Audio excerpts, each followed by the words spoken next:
Dépendance multivaluée.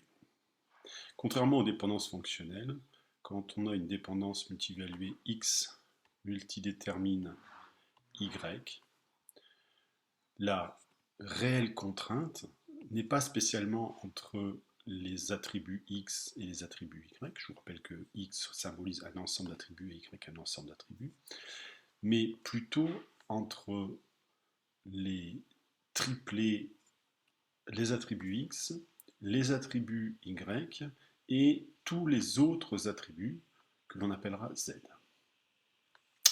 En fait, le fait de dire que X multidétermine Y, cela signifie que pour un X donné, par exemple petit x, je peux avoir plusieurs valeurs de Y, Y', et cela indépendamment des valeurs de Z, Z'.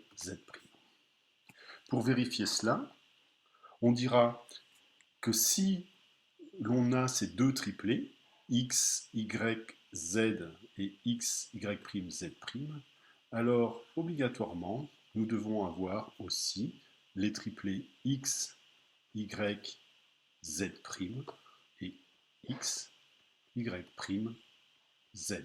J'ai inversé en fait les z.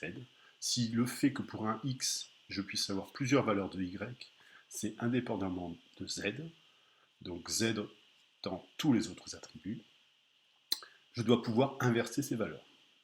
Donc si ces deux premiers triplés sont vrais, existent dans ma réalité, ces deux-là le sont obligatoirement, c'est-à-dire que ces deux-là sont tout le temps vrais aussi dans ma réalité. Prenons un exemple pour bien comprendre. Si l'on se rappelle l'exercice sur les séminaires,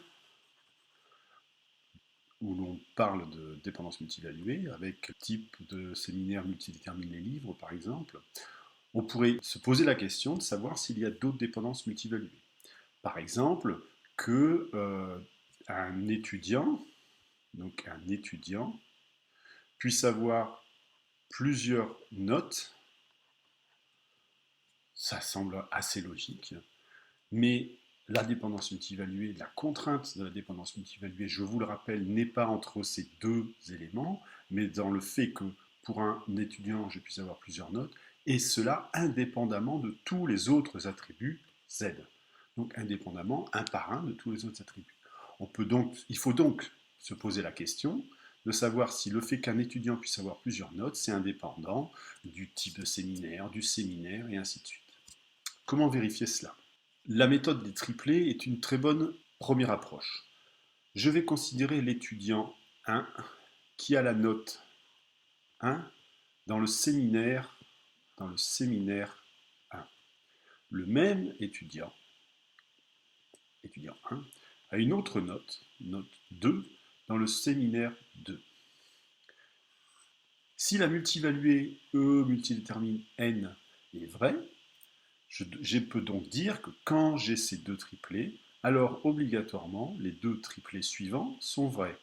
Étudiant 1 avec la note 1 et j'inverse les séminaires, séminaire 2, étudiant 1, note 2 pour le séminaire 1. Donc, est-ce que je peux dire que ces triplés sont toujours vrais ? À savoir que l'étudiant 1 a la note 1 dans le séminaire 2. Tout ça parce qu'il a eu la note 1 dans le séminaire 1. Bien évidemment, c'est faux, je ne pourrais pas assurer qu'il aura la même note dans tous les séminaires. Donc, on peut dire que le fait qu'un étudiant puisse avoir plusieurs notes n'est pas indépendant du séminaire, donc n'est pas indépendant de Z, donc la multivaluée testée est fausse. Voilà la première méthode pour détecter une multivaluée.